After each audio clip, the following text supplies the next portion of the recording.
आज त हामी यतिजनाको टुर छ हो हामी चाहिँ हिँडेको माथिटारबाट होइन लेट्स गो है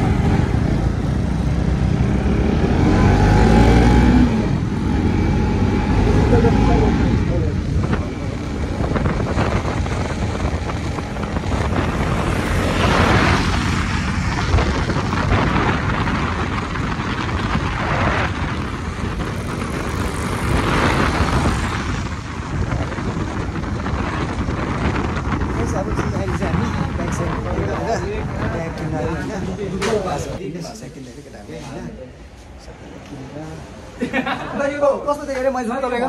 राम्रो देख्यो देखाउनु त ओप्पो राम्रो म्याच गऱ्यो तपाईँको दामी म्याच गऱ्यो हेर्नु नि साइकल के किन्नु खोइ उसको नसबिन दामी दामी भएको छ होइन होइन पहिला सानो सानो किन्ने अनि त बाइक सबिन के छ तेरो भन्नु छङ्गु गएको मान्छे अब बाइक बनाउँदै दिन्छ अघि पर बाइक धुको बनाएको चाहिँ हामीले भिडियो गर्ने बिर्सिहाल्यो कि बहिनी के छ भन्नु बेटर लाग्छ टाइम ल नेक्स्ट टाइम अब आउँदैन हामी ओके अब हामी नेपाल जाने ओके यो 3 एटममा पनि जानु सकेन बाटो ब्लक भयो यस्तै भयो because of him because of him हा यस्तो साँच्चै नि बिकज अफ यु हैन यसको उता कपाल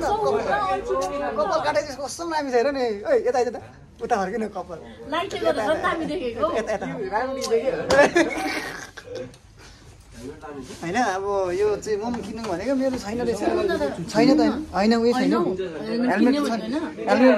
हेलमेट मेरो पैसाले आफै किनेको थियो ग्लोभ्स चाहिँ लानुपर्ने है ग्लोभ्स राम्रो रहेछ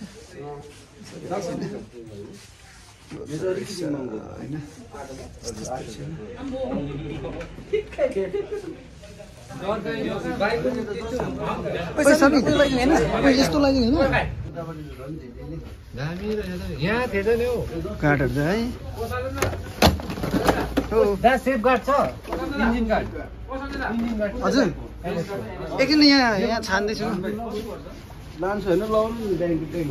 गर्दैछ कि यो दोकानको नाम के हो दोकानको नाम के हो भनिदिनु पऱ्यो दोकानको नाम के हो ग्यारेज हाउस हो यो चाहिँ कहाँ पर्छ ग्यारेज हाउस तेर्के के मै बनाइदिएको अब पुरै ग्यारेजहरू हुँदो रहेछ होइन ठिक छ यहाँ चाहिँ इन्फिल बनिँदैछ होइन चल्दैछ सबै सामानहरू रहेछ यहाँनिर चाहिँ आउनु होला होइन भिजिट गरिदिनु होला यसकोमा सबै छ सर्भिसिङहरू गर्नु पनि मिल्दो रहेछ सबै रहेछ हेडलाइटहरू भाइजरहरूदेखि लिएर सबै रहेछ सिटहरू होइन होइन त्यो भएर अब आइसक्रिम खाँदैछु घरको पैसाले न लान्छ कहाँनिर डेली थप्छ पैसा अँ थ्याङ्क यू